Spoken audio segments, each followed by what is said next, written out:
Man has a choice. I chose the impossible. I built a city where the artist would not fear the censor, where the great will not be constrained by the small, where the scientist would not be bound by petty morality. I chose to build rapture. But my city was betrayed by the weak. So I ask you, my friend, if your life were the prize, would you kill the innocent? Would you sacrifice your humanity? We all make choices, but in the end, our choices make us.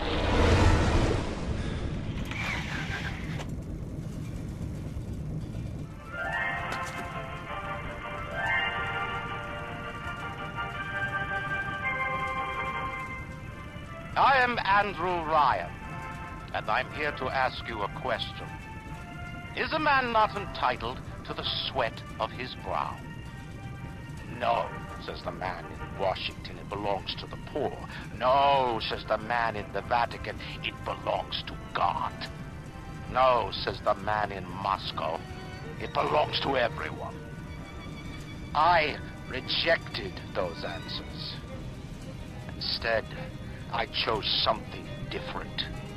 I chose the impossible. I chose rapture.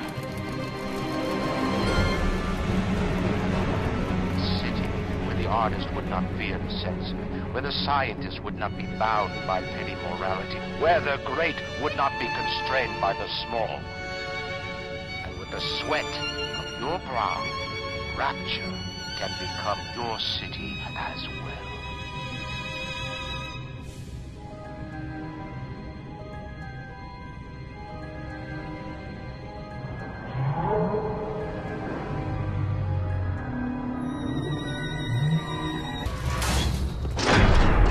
Oh, Christ! You're trapped! Could have tried to override the exit from here.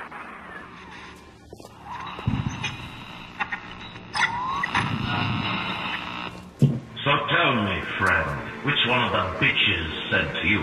The KGB wolf or the CIA jackal? Here's the news. Rapture isn't some sunken ship for you to plunder. And Andrew Ryan isn't a giddy socialite who could be slapped around by government muscle. And with that, farewell, or das Lavania, Jackie.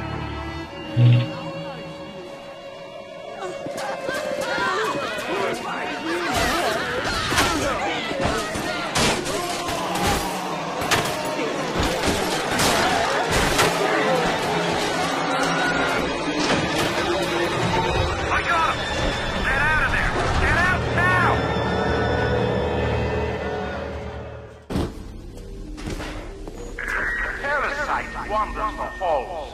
We rebuild our city and the thousands and the flies spoil our home. 1,000 atoms for the man or woman who pins its wings.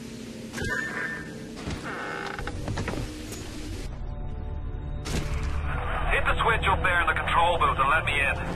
I think it's time to shake hands and get acquainted.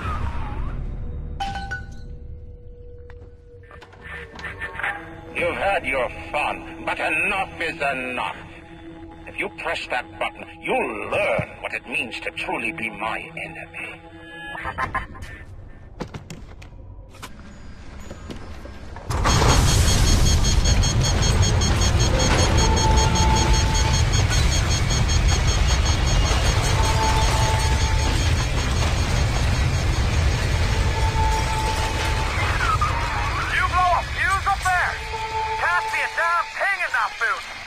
Give me a tick, and I'll get you out of there. Moira, can you hear me in there, darling?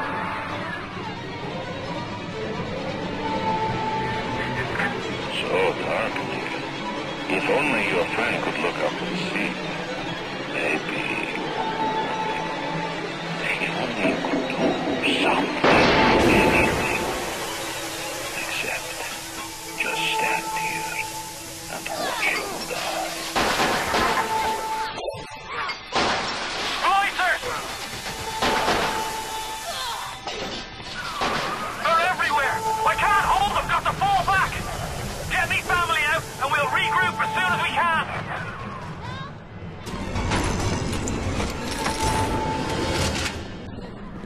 will be done!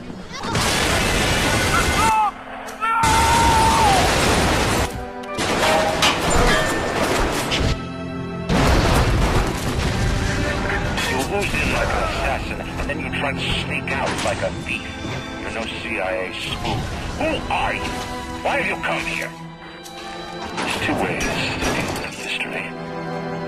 Uncover it, or eliminate it.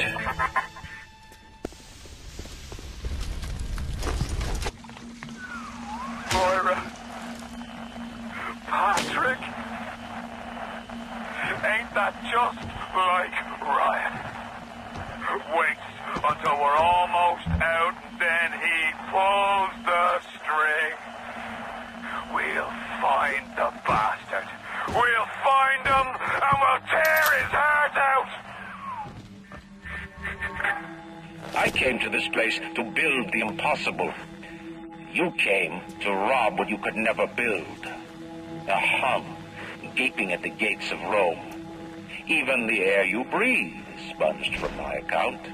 Well, breathe deep, so later you might remember the taste. You get to the bathysphere in the rolling hills. That'll take you straight to the devil himself.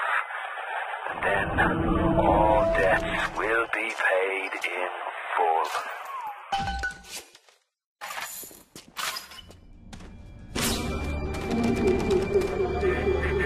On the surface, I once bought a forest. The parasites claimed that the land belonged to God and demanded that I establish a public park. Why? So the rebel could stand slack-jawed under the canopy and pretend that it was paradise earned. Congress moved to nationalize my forest. I burnt it to the ground. God did not plant the seeds of this Arcadia. I did.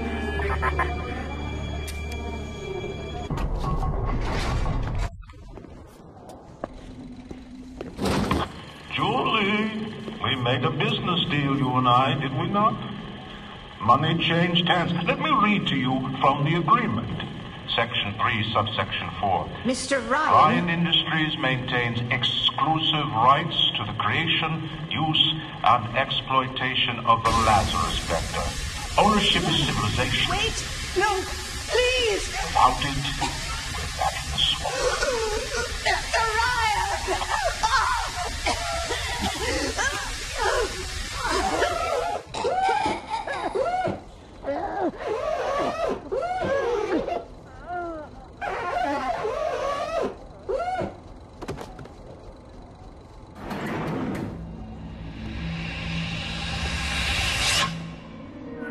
Every time we get a yard ahead, Ryan goes and moves the goal line down to the other side of the field. Don't fight the inevitable. Run out of the oxygen.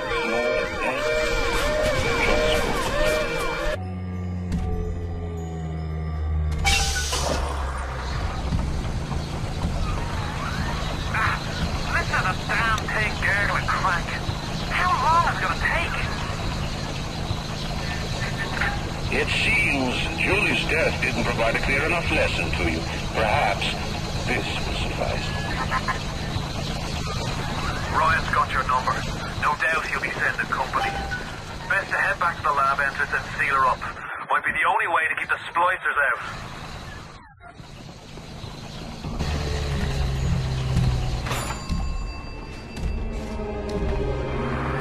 Well done, lad.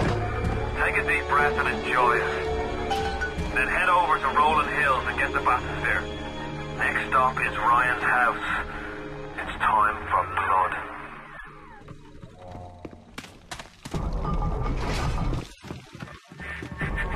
Why are you so resistant to the traditional methods of separating a man from his soul? You're not CIA, are you? You belong to Atlas, the one roach I can't seem to exterminate.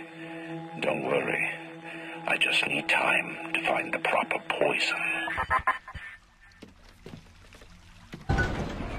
Now would you kindly head to Ryan's office and kill the son of a bitch? It's time to finish this.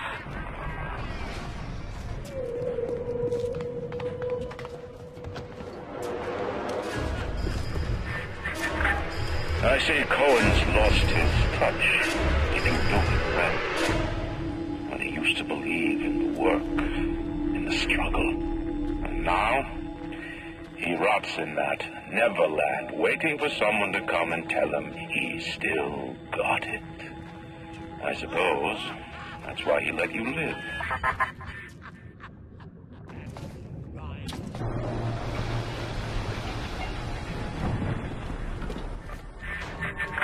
You can taste it, can't you? Andrew Ryan.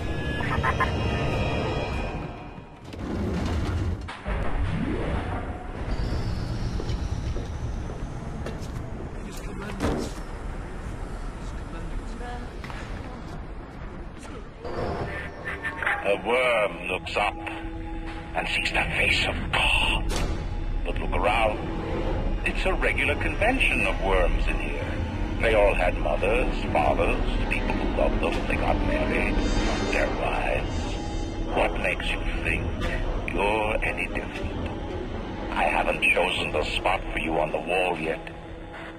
Let me know if you have a preference.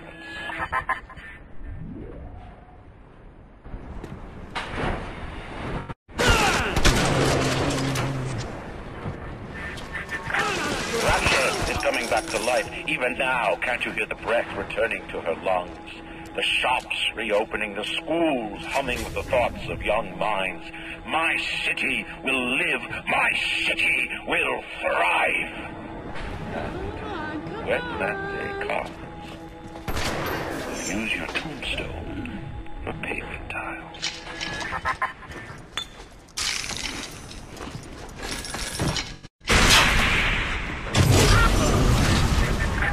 Imagine the will it took to create a place like this. And what have you built? Nothing. You can only loot and break. You're not a man. You're just a termite at Versailles.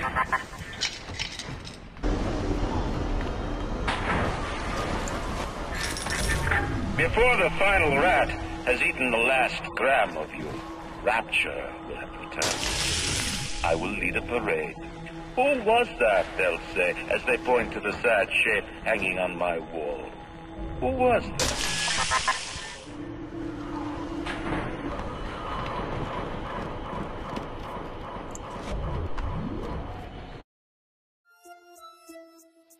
This is a work of art.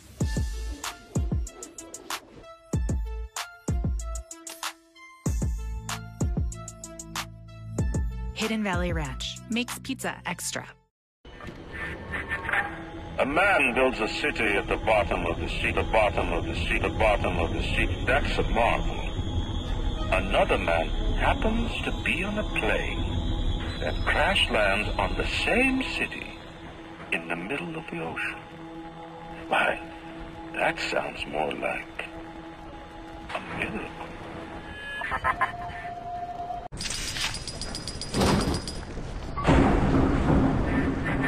Will these creatures kill you? Even I don't know. As you drag me closer to the abyss, you pull yourself along with me.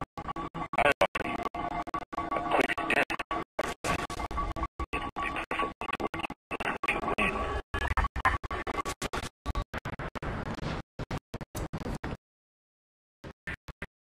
So far away from your family, from your friends, from everything you ever loved. But for some reason, you like it here.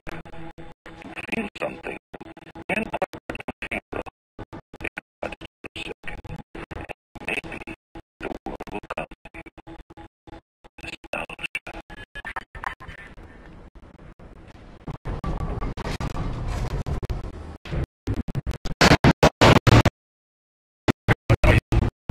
Peace.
You can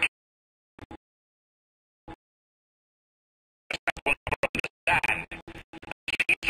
For all things, the time to live and the time to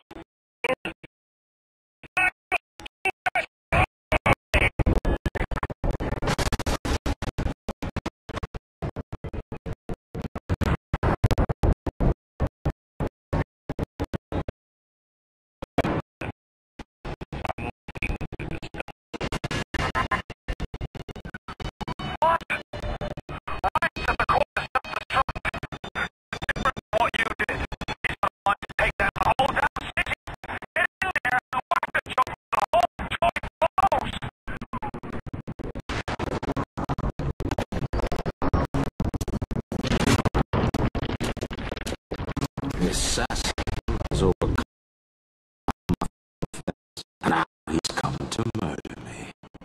In the end, what separates a man from a slave? Money? Power? No. A man chooses. A slave obeys. You think you have memories? A farm.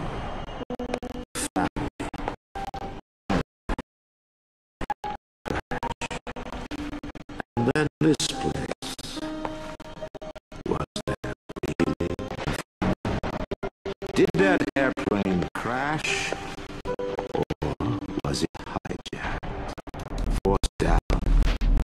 Forced down by something less than a man, something less to sleepwalk through life until they are activated by a simple phrase spoken by them. Was a man sent to kill or a slave? A man chooses. A slave obeys.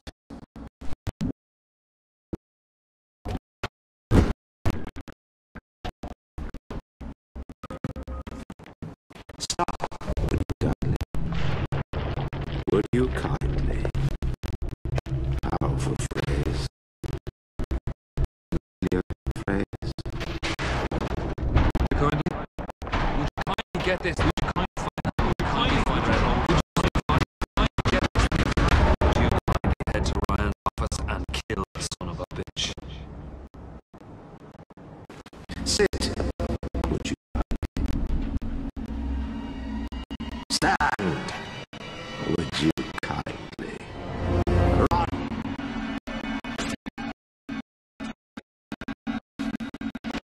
A man chooses. A slave obeys.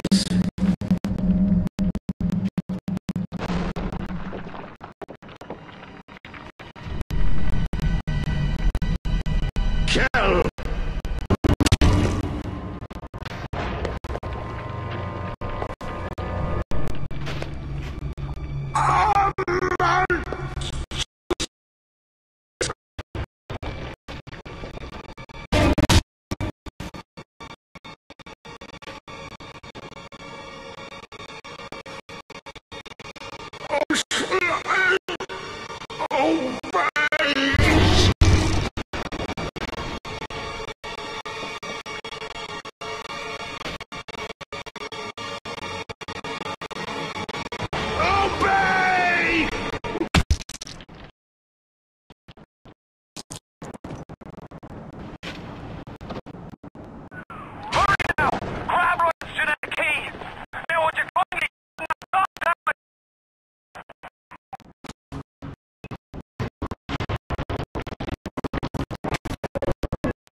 Video, I'm going to go to the rating of the various storylines for these games and give my thoughts on what was done well and what could have been done better. how well the dialogue is written, and how well the characters and rivals interact with you. Of course, many of these ideas are going to be subjective, obviously, but I think that's expected with this kind of evaluation. Also, it's good to note that I'm going to be playing the original version of the game. No remakes, no enhanced editions, nothing like that.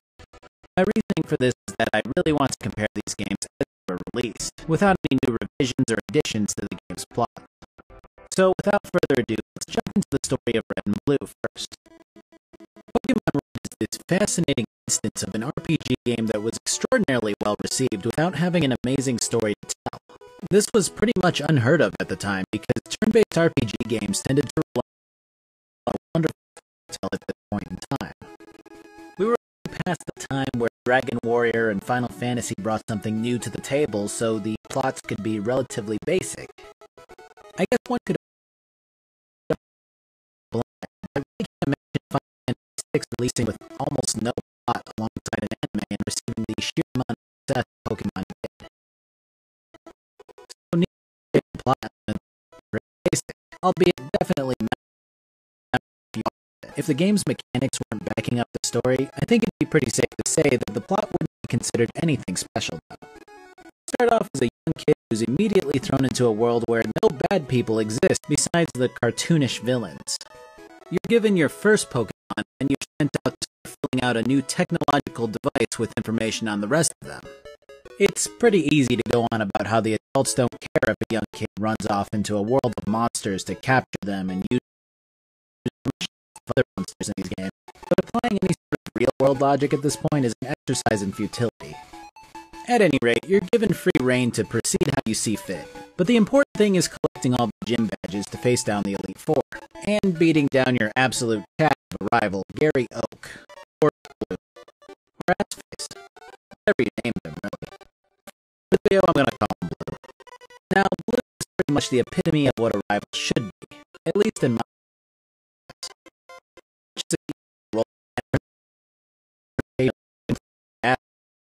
a lot more advice on how to proceed rather than just throw a fit about his loss.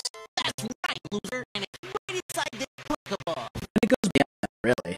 The guy's pretty much always one step ahead of you and is constantly working to get better and improve, and continues to test and challenge you to make sure that you're ready to take on certain challenges as well. It really is the perfect example of how a rival should feel, at least at the time. Pretty primitive and not super compelling, but I think he serves his purpose pretty well as a confident kid to beat. I would absolutely love to dive into how badly I feel like Game Freak drops the ball with rivals in later games, but I'll save that for when I get to the later games.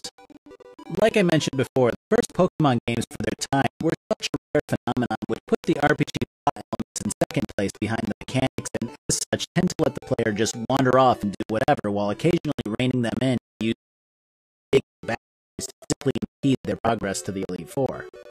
Thus, the actual plot is pretty bare bones as far as any real substance is concerned. After battling it out with your rival, doing a chore for Professor Oak, and plowing through Brock, you make it to the tunnels where Team Rocket is introduced, and then eventually to Cerulean City. I think the first bit of dialogue I encountered with these guys is this dude going, "Yes, we're evil." Alrighty?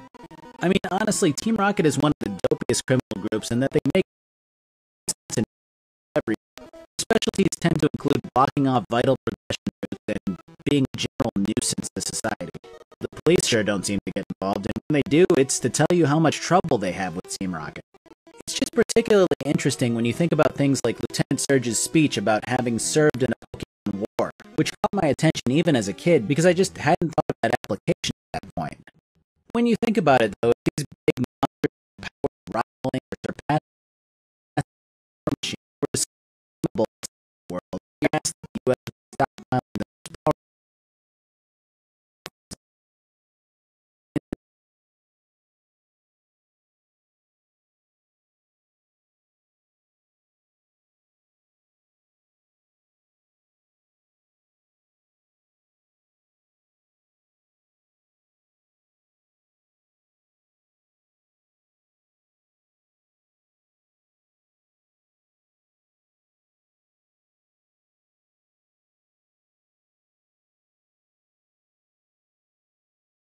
They said their minds to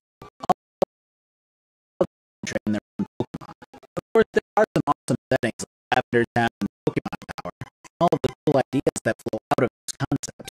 My question concerning all of this is the idea of the self-scope. How these previously intangible ghost Pokemon become able to be seen and battled and captured. The way they have to get this humanly knowledge in order to even view these three ghosts in the game is really distracting to me. You get the amount of ghosts in the game of the Elite Four. Now, I suppose you could spin the other direction and say, well, these ghosts are all mediums and very in tune with the ghosts around them through extensive practice. Which is a fine headcanon to work with, but it also begs the question of what the average trainer sees when a ghost-type Pokemon pops out from one of these medium trainers. And that's the main issue concerning speculation with these early Pokemon games. Answers weren't there because it's just how a lot of these games were back then. Just even launch of your own answer until you some groups out there. Team Rocket is holding hostage the old man, in turn holding hostage the Poke-Flute, which is used to get further into the game. But in order to even get that far without a Pokédon, you need the scope from Rocket's hideout. My biggest issue is how dumb Team Rocket is in their response to one kid SWAT teaming their base of operations.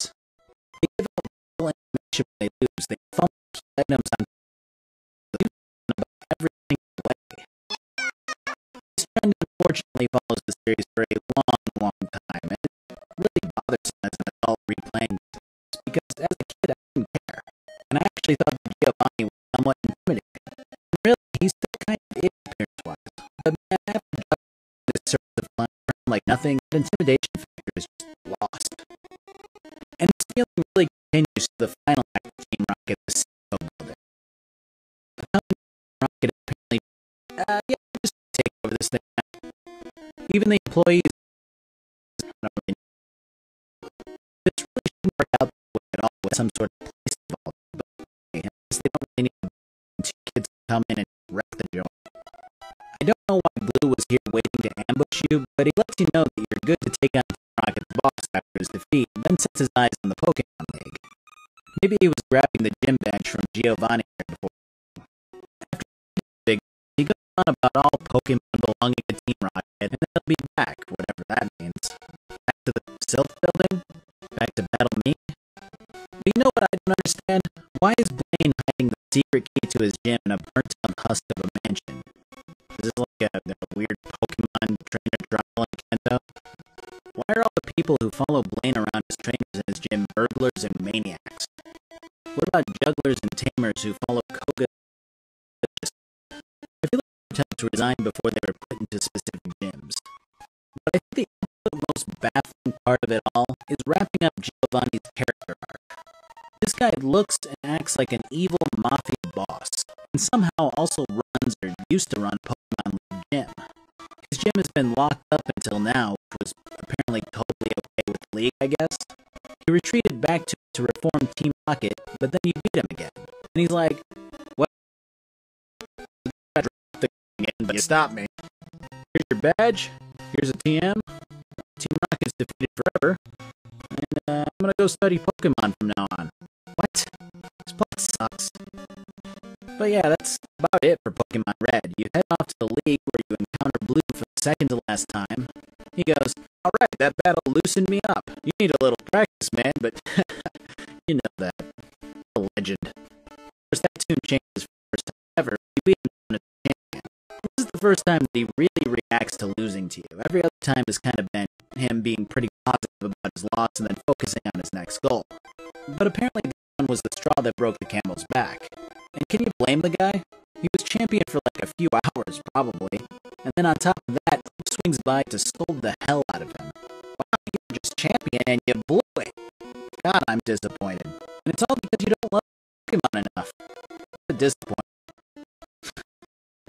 Anyway, that's the plot of Pokemon Red. It's not particularly fantastic in any capacity, but I think we all knew that going into this, at least I hope so. Pokemon Silver starts us off the same as Red does, albeit a lot more directly. There isn't a song and dance where you have to be escorted back to the lab because you stepped into some grass, or an instant battle with your rival. It tries to get you out into the world with your starter as soon as possible. You choose your starter, and then you just head out. dude is peering into the lab and picks you up like a bowling ball when you approach him. So that's cool, I guess. You're set off to meet the professor's friend, Mr. Pokemon. When you arrive, you're given an egg, which is particularly interesting to me just because in this world, an egg is a crazy discovery that requires urgent delivery and inspection by a Pokemon authority. Professor Oak is also here, and he inspects you to make sure that you are indeed a little boy before giving out another really advanced piece of technology. Think about it, the adults in this world are really bizarre in an almost purposefully naive way. This is actually only further compounded when Professor Elm calls you frantically and explains that emergencies happen and that you have to come back immediately. Again, little kid, adult calling little kid for help. Something's not adding up. Anyways, it turns out that the red-haired blockhead who launched you across like cannon fodder before broke into the lab and stole a Pokemon type which counters yours. No one like the local police actually existing and doing a little investigation when you arrive. This guy's your rival for the game, and again, not a horrible antagonist compared to later rivals. He breaks into the lab, steals his Pokemon, and basically is a gigantic edgelord. I dig it. After you figure out what happened, you're sent off to do whatever you want, which basically means go collect badges. Again, the gym leaders in Silver tend to add a little more flavor to the background without demanding too much on it. For example, the first gym leader cries out, "My dad's prized bird Pokemon!" when you defeat him, which is really strange to me, because it means that this kid has the official capacity as an authority figure to give you a real, official badge that affects a lot of different aspects of a trainer's life. This children handing out badges thing is verified, which was actually the worst gym leader in any Pokemon game. Also, you, the child, she prized her out because she lost. She mentions that she got into Pokemon training because it was the popular thing to do, which is even more absurd because she's given out 12.5% capacity to challenge the Elite Four. I don't know, maybe I'm putting too much importance on the Elite Four and what they represent. Maybe most people in Johto view it as a kind of private country club and don't really think about it. But when it's the end goal of the game, it seems pretty damn important, right? These actual children gatekeeping something with this much value. Maybe there's an adult test where, like, the first gym leader's dad actually steps in when someone with obviously tougher Pokemon and more experience comes in. But then how do you explain something like the Ghost Gym Leader's quest for power, which is cut short by you showing up and smoking his Ghost Gang? Dude's been training so hard that he has psychic powers, and you just kind of waltz in and pile drive the poor guy. He even concedes to you that you've seen more than him. But again, I don't know, maybe I'm thinking too hard about it. You continue along your gym route, and Team Rocket shows up again to be evil for seemingly no reason. I mean, don't get me wrong, they're definitely a heinous group of assholes like always. I mean, they're just chopping up slowpoke tails and selling them for tons of money. The primary motive seems to be just be dicks to everyone.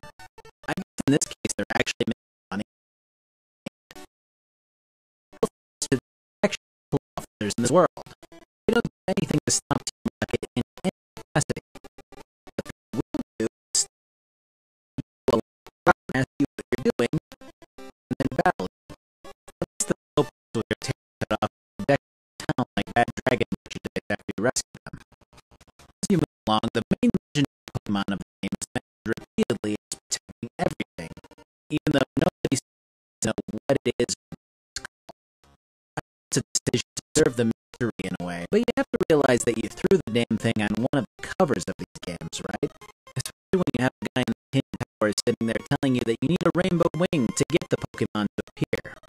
Although the cooler mystery here is the 3 legendary dogs that reside in the tower and run off when you get to them. It's a curious contrast between hearing all about a legendary Pokemon that it stands for, and just being it completely mysterious and like discovering a legendary with an overworld sprite rather than knowing everything about it ahead of time, even if that isn't really pertinent to writing a good story. From here, it's a bit more Team Rocket interference in which they mug you for 1,000 Pokemon Fun Books and force Magikarp to evolve. You meet up with Lance from the previous game and go to deliver some street justice unto these jackasses, starting with old Lance here hyper-beaming this dude and then tossing this guy aside like he's trying to capture a Pokemon with his ball.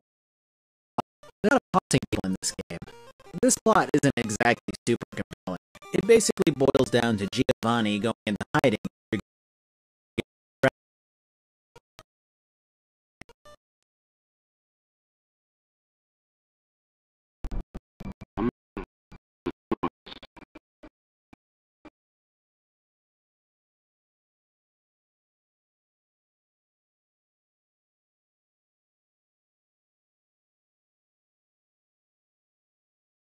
Strange.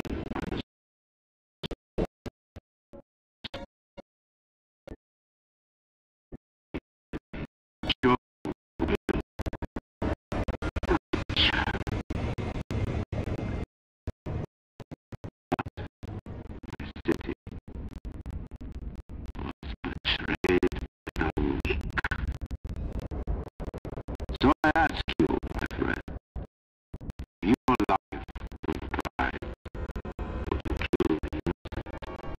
Would you sacrifice your humanity?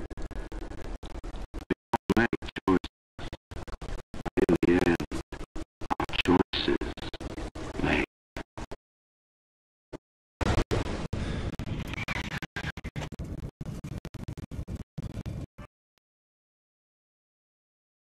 Previously, we reviewed the Player 1 Part 16. This is an option for those who want something right. Go how building life can be created over time, and this way nothing can go wrong, right? Because you know it's already built. I'm going to list the specs on the screen, but it comes with some amazing parts. You can actually configure what type of specs you make on your website. Also, let's get everything in and power it on. You run through Windows questions, and you're ready to go. So if you're trying to get a stream or you like game or want something that's ready to go, you definitely need to check out their pre-built on N6T's website. Link will be in my bio.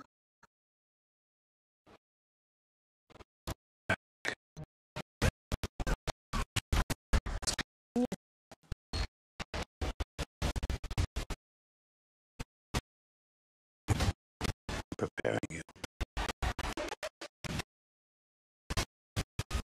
Wait. Those are 3 now playing theaters.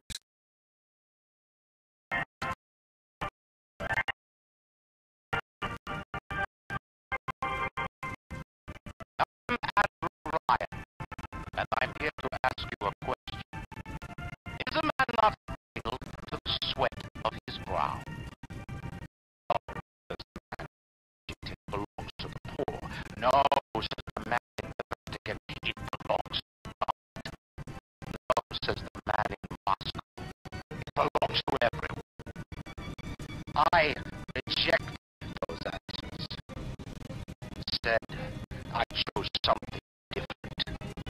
I chose the impossible. I chose rapture.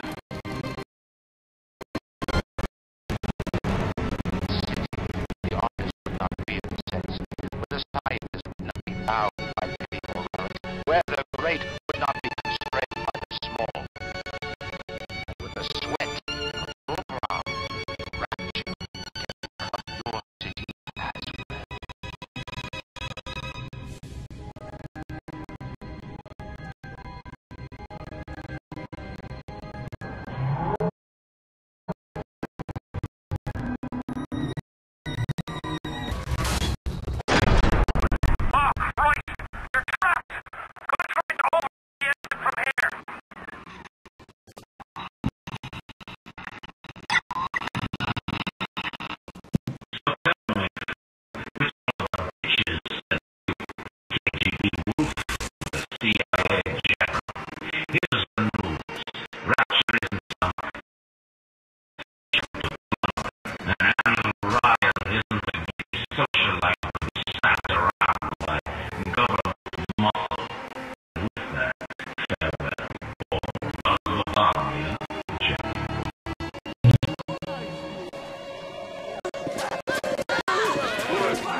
You've had your fun, but enough is enough.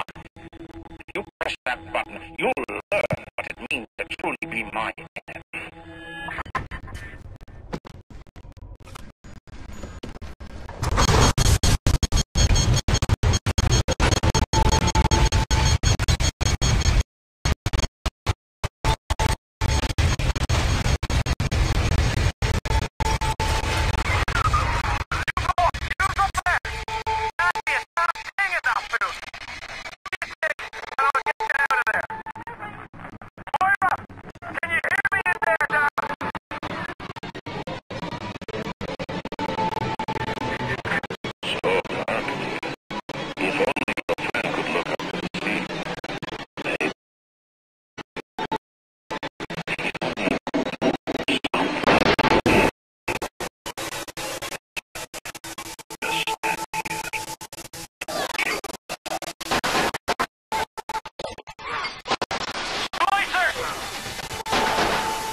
It seems Julie's test didn't provide a clear enough lesson.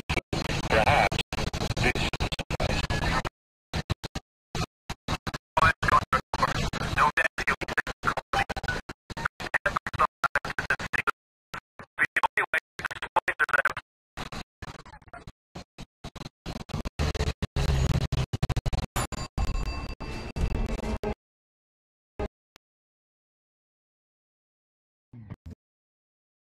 Fast acting and ultra adorable cartoons here. And your favorite Squishmallow. Less money. Exclusive Squishmallow supply. It's grow your squad as quick as you can and compete to get Squishmallow spawn cards. If you try to snap the same card as another player, you'll have a race to break the anyone else. During the next game, and spot up with Squishmallow.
Waiting for someone to come and tell him he's still got it.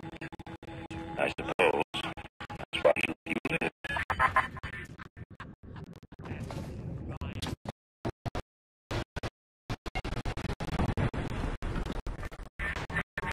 You can taste it, can't you? And Ryan.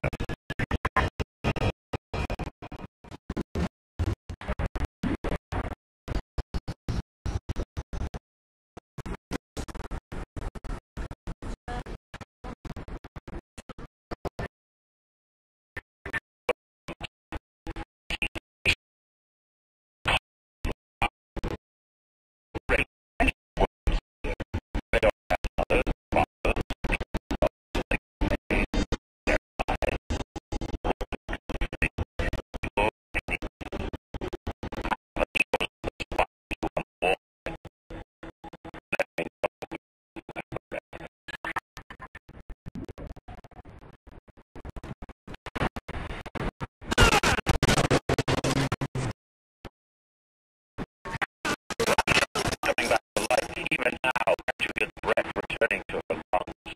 The shops reopening, the schools hanging with the thoughts of young minds. My city will live. My city will thrive. When that day comes, use your tombstone for payment time.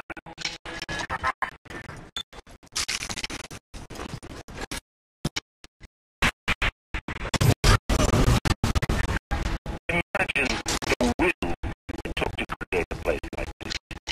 And what have you built? Nothing. You can only loot and break. You're not a man. You're just a termite adversary.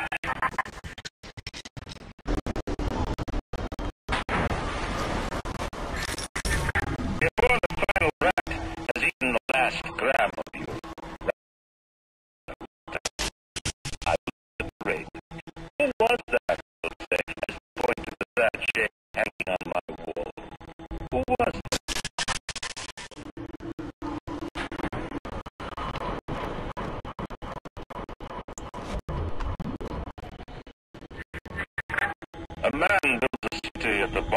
the sea, bottom of the sea, the bottom of the sea. That's a mountain. Another man crash lands on the same city in the middle of the ocean. But that sounds more like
What separates a man from a slave?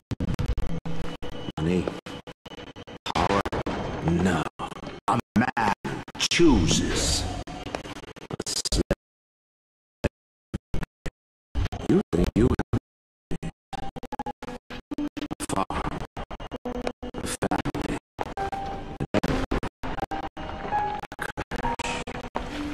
and then this place. Was there really a family? Did that airplane crash? Or was it hijacked?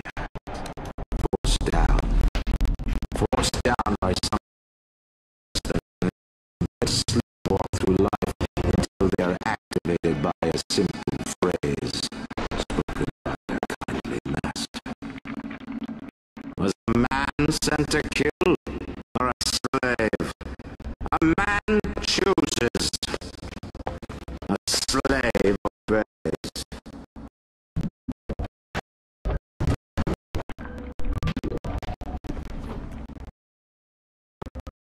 Stop. Would kindly. Powerful phrase. Familiar phrase. Would you kindly get this? Would you kindly find that? Would you kindly find that? Would you kindly get this? You kindly head to Ryan's office and kill the son of a bitch. Sit. Stand. Would you kindly run?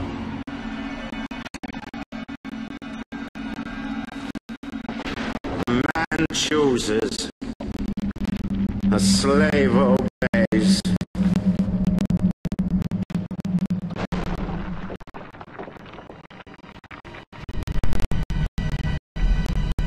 Kill!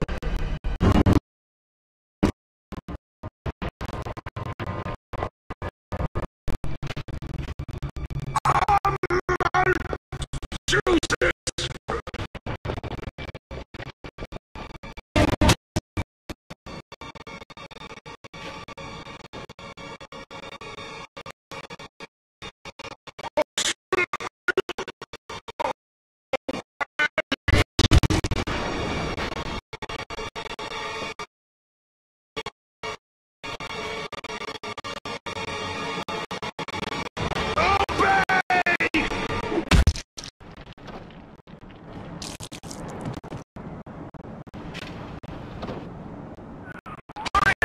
Grab Ryan's to the key. Now, would you kindly put that knob down the key?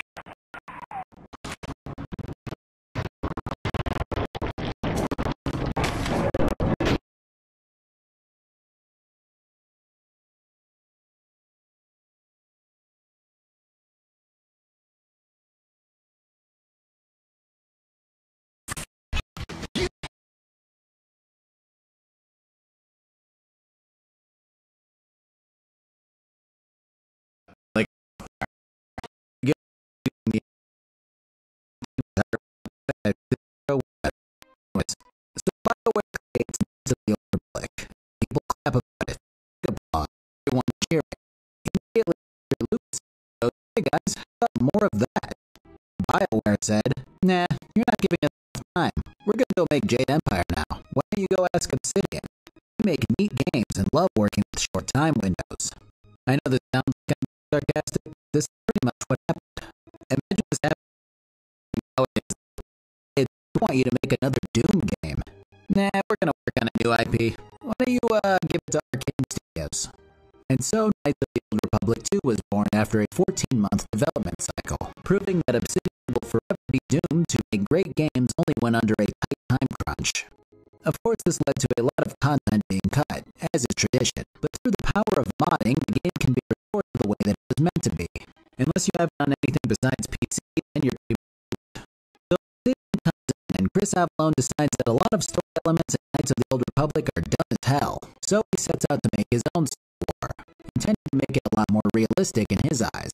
We're talking a day-night cycle. We're talking a fully integrated weather system. We're talking over 1,000 NPCs which all have their own schedules and react differently to 4 different clothing styles that you can wear. But it wasn't meant to be, and the rush time frame meant that KOTOR 2 had to be put out a lot earlier than was expected. But what we did instead was the second game in the Old Republic saga, which has understandably polarized fans one way or the other as to which of the two original games is the better entry, but most of them seem to say that it was 2. I personally have never played the second game until this video, so this is going to be an interesting experience after I criticized a lot of the first game's finer points. So to lend a tiny amount of structure to this video, I'll note here that this is going to be something where I dissect every tiny detail and break down the video into parts, despite how long it is. More likely to my normal formula where I play through the game as it's presented and point out what I enjoy and what I think could have been done better. I did download the aforementioned content restoration mod that many people have recommended that I use, along with a very small amount of graphical mods which I'll list in the description of the video. And finally, I want to note a couple of things ahead of time. 1, there's going to be an Audible sponsor partway through this thing. Try not to be alarmed. 2, I got a limited time shirt thing if you feel interested enough to buy one before they expire. And 3, I stream on Twitch. I know I usually say that at the end, but this thing is long as hell. Hold it together, buddy. Come on, power through those graphics. As with the first game, the character creation is almost identical. I'm not going to get too much into the actual logistics since I covered most of how it works in my previous video, but I will say that I'm going to rock a Sentinel for this playthrough as opposed to the Guardian that I rolled with last time. Basically, is that instead of like a higher HP pool, I'm going to have immunity to control effects naturally in exchange for a relatively balanced HP and FP pool. It's also worth noting that your gender actually plays a pretty sizable role in this game. Not only is one of your companions can get different depending on if you're male or female, but your relationship between various party members is affected as well. Additionally, there are some different plot elements depending on your gender. Canonically, a light side female is the correct choice here. Personally, I choose male for the perspective. I'm not entirely sure how I feel about these decisions, but I do have to say that it lends a lot more replayability than the typical light side run versus dark side run. So with my guy being the balanced class, I figured that I'd stick with a pretty balanced build that drops the ball on dexterity and intelligence. My reasoning here for docking these two over the rest isn't as much about them being useless as the others being more useful in my eyes. The skill section, on the other hand, is about the same class as the feats. I will say that last time I went immediately for dual wielding, which was a gigantic mistake. So this time I'm going to start with toughness and then ease my way into dual wielding. Honestly, at first I was going to actually go through every single skill that I picked, but yeah, you can kind of see what's going on here, I think. Any questions? Yeah, me too. The Evan Hawk is drifting phase. Fly in the medical room in critical condition.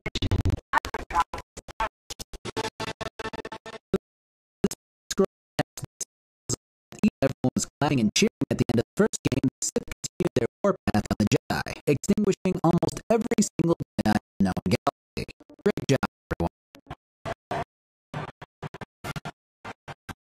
Anyway, you happen to be one of the last known Jedi.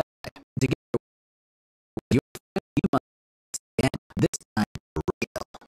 Be able to definitely here. I'm honestly very tempted to go Sith in this playthrough, but I'm not these things always set up for the light side to win. Were I to play the game again, you can bet your ass that I would go dark. We'll see if I'm persuaded to do so in my first run or not. So it's been 5 years. Shit's worse than ever, and the Evan Hawk is beat to hell and floating around near the planet of Progus. The tutorial has us on the same ship I became so familiar with in the first game, making navigating around it with our robot buddy pretty easy. It's a more lenient tutorial by far than the first game, allowing you to practice every main skill in the game to from picking locks to hacking computers, treating others with first aid, looting bodies and containers, talking to others, defusing mines, and engaging in rudimentary combat against practice drones. The entire thing is tour guided by the digital dungeon master in the form of the ship AI, which spells out everything that's happening around you in fine detail. I enjoy how quick the whole thing is, and it serves its purpose well as a refresher course on how to play it to the Old Republic. So the ship lands on Paragus, and Goku gets carted off to the machine, where it tells him to wake the fuck up, samurai. Then we get to watch our boy's cheeks clap around the face for a bit while he gathers his bearings. This has us learning about a new mechanic exclusive to this game in which I can use my skills to create and break down mines, grenades, stimulants, and med packs. Later on, I can also armor upgrades, weapon upgrades, pretty much everything you can think of, besides actual armor and weapons. I did not care about this, which was good news seeing as I had 0 points in a few. The more part of all of this is the fact that the medical logs here reveal that there's an unusual amount of droid malfunctions and mineshaft explosions as of late, including an explosion that seems to have killed or at least hurt the lady recording the logs. But the most interesting is that there were 5 people being treated in these tubes for very explosion-related incidents, one of which was me. And someone came in and injected a lethal dose of painkiller to all 5 tubes. Fortunately, our guy is a veritable buffet of ass-cheeks, but someone's definitely working against us. Probably the Sith. I'm no writer. So eventually, the old cat who was found dead on my ship is found dead in the morgue, too. My doesn't run up and check for a pulse or anything, so he just kind of eyeballs her before going, "Fuck that." Well, she wakes from her slumber as taking a torch off another body in here before mysteriously recapping everything I just told you before this. Her name is Kreia, and the coolest part about her is that she looks like the former. I guess those later. Huh. She seems wise to the Force, being the one who awakened you and systematically begins analyzing who you are, teasing out bits of information where you get the option to tell her that you and the Jedi Order had a falling out. I like these little barbs of information over a big reveal, but you being Revan in the first game is going to be a hard twist to top regardless of its predictability. Imagine if Obsidian just had balls to make it so that you were Revan for a second time. Anyways, I finally get to start playing, and it's basically the same gameplay as the first game. You have to understand, the second entry was developed on the same engine as the first, and released a whopping 17 months afterwards. This also means that a lot of the clunkiness we were critiquing before is still here, and the combat is still worse than Ocarina of Time in my I couldn't move and reload it after aggressive box back and forth, so that's great. But eventually the game was like move again, and I continued picking at random angry droids with my fake lightsaber. I still can't move every time I get out of combat. People say this is from attempting to run the game at anything above 60 FPS, which is why fucking around with VRAM fixes it for most people. I was running the game at 165 Hz because I wanted to feel as immersed as possible with my level gaming monitor for gamers only. Fortunately, relaunching the game at 85 Hz or less fixes the issue, although crunching the numbers through a couple of different that is staggering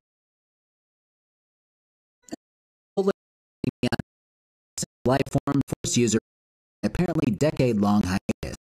There's only one person who can explain anything that's happening